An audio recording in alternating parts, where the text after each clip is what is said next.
Movie है एक बहुत ही ज्यादा जीनियस लड़की के बारे में जिसका नाम होता है लिन। उसके इंटेलिजेंस की वजह से उसके फादर भी उसे काफी ज्यादा इम्प्रेस्ड होते हैं और वो उसका एडमिशन बहुत अच्छे स्कूल में करवाना चाहते थे।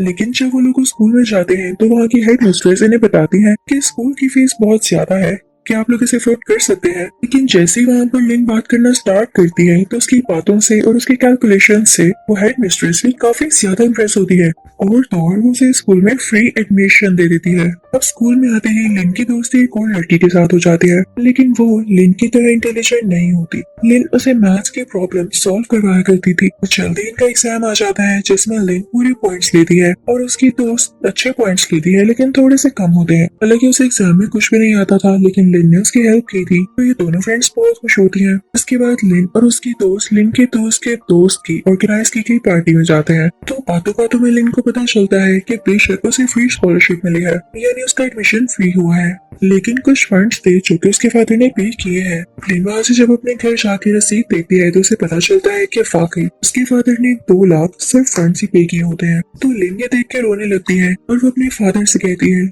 कि डैडी, इतने महंगे स्कूल में दाखिला करवाने की क्या जरूरत थी। तो उसके फादर उससे कहते हैं, तुम्हारे फ्यूचर से ज्यादा मेरे लिए अहम कुछ भी नहीं, बस अपनी पढ़ाई पर ध्यान दो। अब जल्द ही लिन मदर की बर्थडे होती है तो वो उनको याद करते हुए पियानो बजाने लगती है क्योंकि वो उनके पास नहीं होती।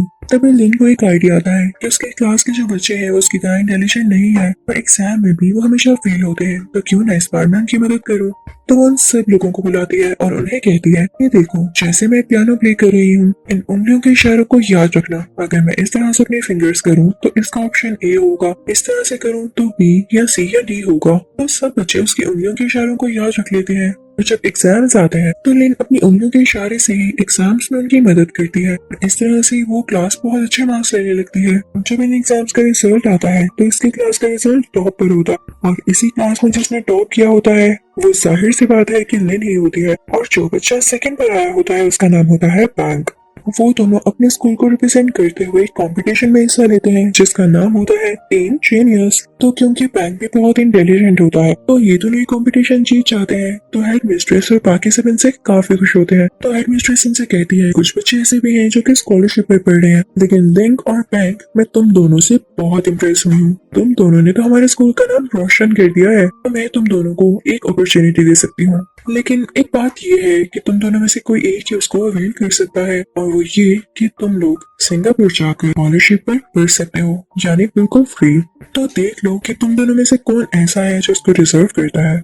यहाँ पर हमें बैंक की फैमिली के बारे में पता चलता है जो कि बहुत पुअर होती है। तो बैंक इसीलिए बहुत मेहनत किया करता था ताकि वो अपनी फैमिली के लिए कुछ कर सके। अभी बैंक के पास एक लड़का आता है और उससे कहता है कि मुझे तुम्हारी बुक चाहिए, तुम काफी अच्छे नोट्स बनाते हो। तो बैंक उसे कहता है, सॉरी मुझे खुद पढ़ना है। तो वो लड़का गलती से ये कह देता है कि तुम तो किसी की मदद नहीं करते, लिन तो हमारी बहुत मदद करती है और हमारी एग्जाम में भी मदद करती है। उसको ऐसा कहना तो नहीं चाहिए था लेकिन उसके मुंह से निकल जाता है। तो ये बात बैंक को बहुत बुरी लगती है और जब एग्जाम स्टार्ट होता है तो इस चीज को नोट करने लगता है, लिन वाकई ऐसा कर रही है। अब एग्जाम शुरू होता है तो उन सब बच्चों को पेपर दे दिया जाता है। कुछ सेट 1 होते हैं और कुछ सेट 2, यानी वो दोनों सेट चेंज होते हैं। अब लिन के पास सेट 1 आया था तो वो सबको इशारे से बताती है कि मेरे पास सेट 1 है।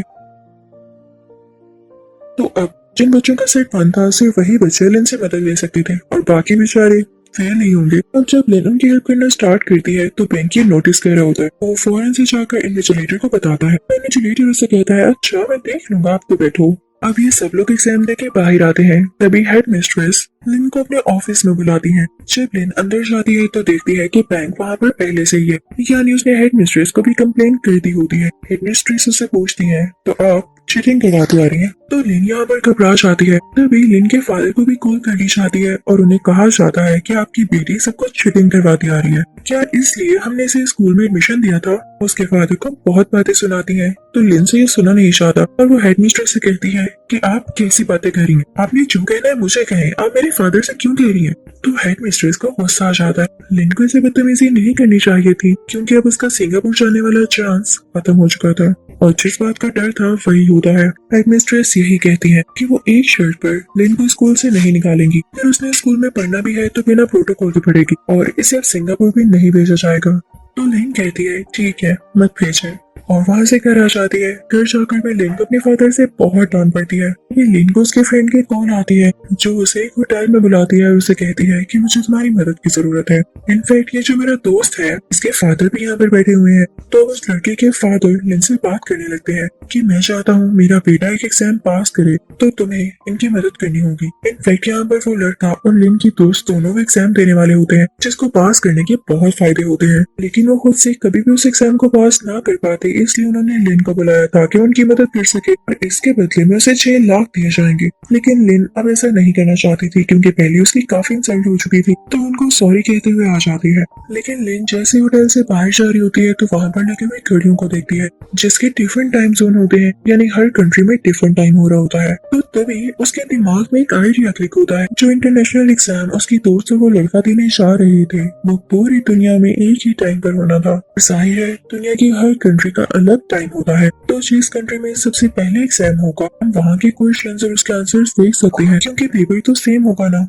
और बाद में आंसर्स को कॉपी करके वो लोग अपना एग्जाम दे सकते हैं। अब ये बात लिन जाकर उन दोनों को बताती है तो वो डिसाइड करते हैं कि हम बैंक की भी मदद लेंगे। तो लिन कहती है कि इसके लिए मैं ऑस्ट्रेलिया जाऊंगी और वहाँ पर ये एग्जाम दूंगी, तो जो जो क्वेश्चंस आएंगे तो मैं याद रख के तो मैं घर आता ही मैसेज कर दूंगी ताकि तुम लोग उसकी तैयारी करके अपना एग्जाम दे दो। तो वो सब बहुत खुश होते हैं क्योंकि ये आइडिया काफी जबरदस्त होता है। लेकिन दूसरी तरफ हम बैंक को देखते हैं जिसे कुछ लड़के मारते हैं, एक कॉर्नर में फेंक देते हैं। अब इधर ये सारे लोग अपना प्लान बना रहे होते हैं कि इंटरनेशनल एग्जाम में किस तरह से चीटिंग करनी है। वो उन सब बच्चों से कांटेक्ट करने लगते हैं जिन्होंने वो इंटरनेशनल एग्जाम देना होता है।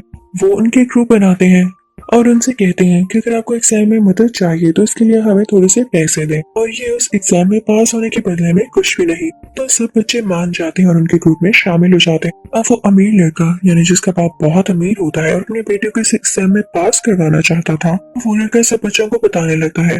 तो मेरी बात गौर से सुनिएगा। एग्जामिनेशन हॉल में सिर्फ आप 4 चीजें ही लेकर जा सकते हैं, आपका पासपोर्ट, एग्जाम पेपर, आपकी पेंसिल और एक इरेजर। तो सवाल उठता है कि आप लोग चीटिंग कैसे करेंगे।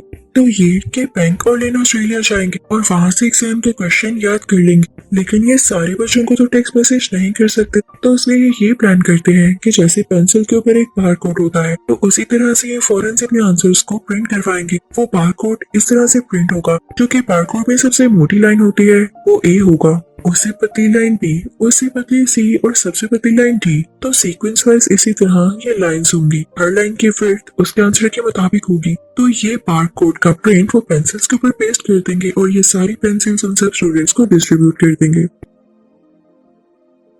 तो हम अपनी पहले वाली प्लान पर अमल करेंगे, यानी उसको फॉलो करेंगे जो कि लिन ने कहा था कि इस एग्जाम में 3 ब्रेक्स होती है। तो एक सेक्शन कंप्लीट करने के बाद जो फर्स्ट ब्रेक होगी तो मैं वॉशरूम में जाके सब बच्चों को या अपनी दोस्त और उसके दोस्त को आंसर्स फॉरवर्ड कर दूंगी। तो वो ऐसा ही करती है। पहली और दूसरे ब्रेक में लिन और बैंक ऐसा कर लेते हैं, लेकिन तभी जब थर्ड ब्रेक होती है तो बैंक वॉशरूम में बहुत ज्यादा देर लगाता है। तो वहाँ पर एग्जामिनर आ जाता है और तेजी से दरवाजा खोलता है क्योंकि उसे डाउट हो गया था कि बैंक बार बार वॉशरूम जा रहा है। बैंक के हाथ से मोबाइल गिरकर टूट जाता है और उसे पकड़ लिया जाता है। दूसरी तरफ लिन भी वॉशरूम में नहीं जा पाती क्योंकि वहाँ पर और भी बहुत सारे लोग होते हैं। तो जब वो एग्जामिनेशन हॉल में वापस आती है तो ये देख के घबरा जाती है कि बैंक भी वहाँ पर नहीं होता, यानी जरूर कोई ना कोई गड़बड़ थी। अब पेपर का थर्ड सेक्शन स्टार्ट हो जाता है, लेकिन उनको समझ नहीं आ रहा होता कि वो आखिरी सेक्शन के आंसर्स कैसे शेयर करेगी। तो उनको पेपर की साइड पर लेकर याद कर लेती है, अपने मुंह में पेंसिल देकर वॉमिटिंग करती है। ये उसका बाहर जाने के लिए एक बहाना होता है। वो वहाँ से वॉशरूम चली जाती है ये कहते हुए कि मेरी तबीयत खराब हो रही है और मैं एग्जाम नहीं दे सकती। कि तभी वही एग्जामिनर उसके पीछे आता है। वो ऑस्ट्रेलियन होता है क्योंकि जाहिर है ये लोग ऑस्ट्रेलिया में थे और यहाँ के रूल्स काफी सख्त थे। तो वो उसे कहता है sorry ma'am, you have to come back, you should take your exam, यानी आपको वापिस आकर अपना बाकी पेपर करना होगा। तो लिन कहती है मेरी तबीयत नहीं ठीक, मैं नहीं आना चाहती और मुझे एग्जाम में नहीं देना, लेकिन वो एग्जामिनर उसे जबरदस्ती ले जाता है। तो लिन जाते जाते अपने सेलफोन किसी और के बैग में डाल देती है, लेकिन अच्छी बात ये होती है कि वो उसके आंसर्स पहले ही टेक्स्ट कर चुकी थी।